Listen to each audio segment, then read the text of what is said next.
Hello नमस्कार दोस्तों। चलिए आज की क्लास में हम लोग सामान्य ज्ञान के 15 क्वेश्चन देखते हैं जो कि आपके एग्ज़ाम के लिए बहुत ही ज़्यादा इंपॉर्टेंट है। तो चलिए क्लास को स्टार्ट करते हैं। जैसा कि एसएससी जीडी वाले, उत्तर प्रदेश पुलिस वाले, जितने भी बच्चे हैं सभी लोग ध्यान से देखिएगा, आपके एग्ज़ाम के लिए बहुत ही ज़्यादा इंपॉर्टेंट है। चलिए क्लास को स्टार्ट करते हैं। पहला क्वेश्चन है, लोकसभा की पहली महिला स्पीकर कौन थी? आपके ऑप्शन में दिया है ए लीला सेठ, बी सरोजनी नायडू, या फिर सी इंदिरा गांधी, या फिर डी मीरा कुमार। तो बताइए लोकसभा की पहली महिला स्पीकर कौन थी? तो याद रखिएगा, हम वो इसमें हो जाएगा option number D Meira Kumar. चलिए 28वां क्वेश्चन देखते हैं। 28वां क्वेश्चन है, भारतीय संविधान की प्रस्तावना में शब्द डॉट डॉट द्वारा यह परिकल्पित है कि कानून के समक्ष सभी समान है। बताइए कानून के समक्ष सभी समान है, कौन सा समान है? आपका ऑप्शन है ए न्याय, बी कानून, सी समता, या फिर डी जनता। तो बताइए 28वें में क्या होगा हमारा? तो याद रखिएगा 28वें में हमारा हो जाएगा ऑप्शन नंबर सी समता। वीडियो अच्छी लगे तो प्लीज़ वीडियो को लाइक कीजिएगा, सब्सक्राइब कीजिए और आगे शेयर कीजिए। धन्यवाद। चलिए 29वां क्वेश्चन देखते हैं। 29वां क्वेश्चन है, संयुक्त राज्य अमेरिका का राष्ट्रीय खेल कौन सा है? आपके ऑप्शन में दिया हुआ है ए बेसबॉल, बी रग्बी, सी क्रिकेट, या फिर डी टेबल टेनिस। तो बताइए इसमें हमारा क्या हो जाएगा? तो याद रखिएगा संयुक्त राज्य अमेरिका यूएसए का राष्ट्रीय खेल बेसबॉल है। ऑप्शन नंबर ए बिल्कुल सही हो जाएगा। चलिए 30वां क्वेश्चन देखते हैं। 30वां क्वेश्चन है, गो ईटर यानी कि गंडवाला की बीमारी है। आपके ऑप्शन में दिया है अधिवृक्क ग्रंथि, बी थायराइड ग्रंथि, या फिर सी जिगर, या फिर डी अग्नाशय। तो बताइए इसमें हमारा क्या हो जाएगा? 30वें में हमारा क्या होगा? तो याद रखिएगा इसमें होता है हमारा ऑप्शन नंबर बी थायराइड ग्रंथि, गो ईटर, जिसको हम लोग गंडमाला भी बोलते हैं। चलिए 31वां को देखते हैं। 31वां में दिया है सौर सेल किस प्रकार कार्य करता है? आपके ऑप्शन में दिया है ए रासायनिक ऊर्जा को विद्युत ऊर्जा में परिवर्तित करता है, बी या सौर ऊर्जा को विद्युत ऊर्जा में परिवर्तित करता है, ऑप्शन नंबर सी या विद्युत ऊर्जा को प्रकाश ऊर्जा में परिवर्तित करता है, या फिर डी या रासायनिक ऊर्जा को उसमें ऊर्जा में परिवर्तित करता है। बताइए 31वें में हमारा क्या होगा?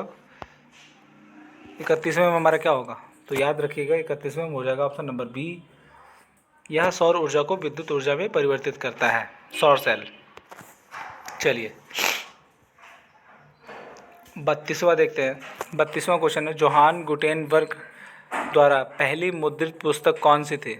आपके ऑप्शन में दिया है फेरी पुस्तिका, बी बाइबल, सी पंचांग, डी हस्त पुस्तिका। तो बताइएगा जोहान गुटेनबर्ग द्वारा पहली मुद्रित पुस्तक कौन सी थी? 32वें में बताइए क्या हो जाएगा हमारा? तो 32वें में हो जाएगा हमारा ऑप्शन नंबर बी बाइबल।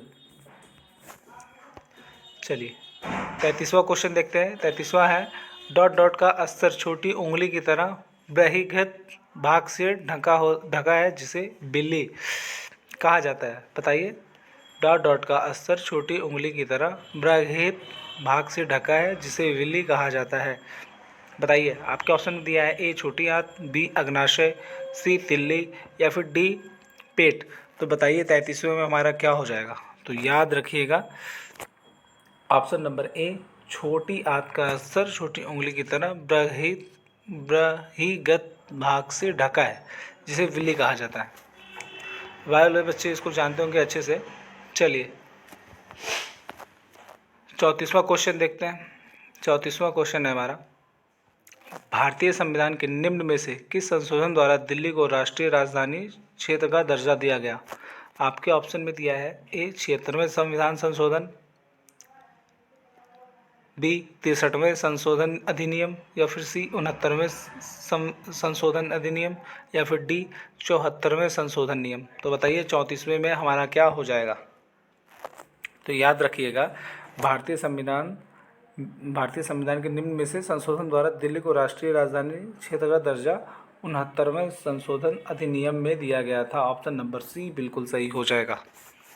चलिए 35 देखते हैं। Harry Potter and Deathly Hallows पुस्तक के लेखक कौन है? आपके ऑप्शन में दिया A William Shakespeare, B Charles Dickens, या फिर सी जेके रोलिंग, या फिर डी एडम स्मिथ। तो बताइए 35वें में हमारा क्या होगा 35। तो याद रखिएगा ऑप्शन नंबर सी जेके रॉलिंग हो जाएगा। चलिए 36वां क्वेश्चन देखते हैं। 36वां है हमारा, निम्न में से क्या धारक की इक्विटी में कमी का प्रतिनिधित्व करता है।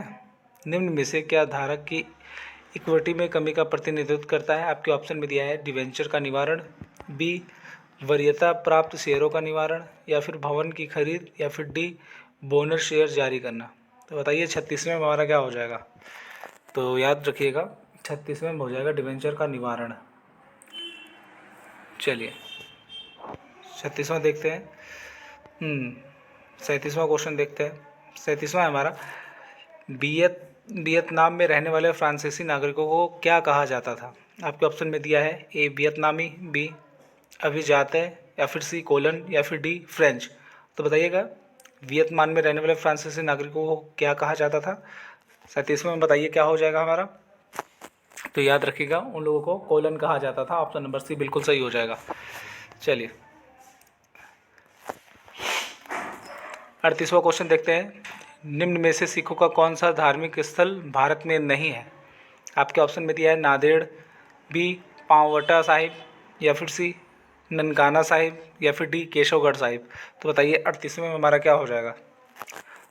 तो याद रखिएगा धार्मिक स्थल जो भारत में नहीं है वो है Nankana Sahib. Option number C बिल्कुल सही हो जाएगा।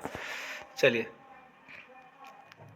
39वां क्वेश्चन देखते हैं। जाकिर हुसैन निम्न में से कौन सा वाद्य यंत्र बजाते थे। आपके ऑप्शन है ए तबला, बी संतूर, या फिर सी सरोद, या फिर डी बांसुरी। चलिए 39 का आंसर आप लोग कमेंट सेक्शन में बताइएगा, देखते हैं कितने लोगों को पता है।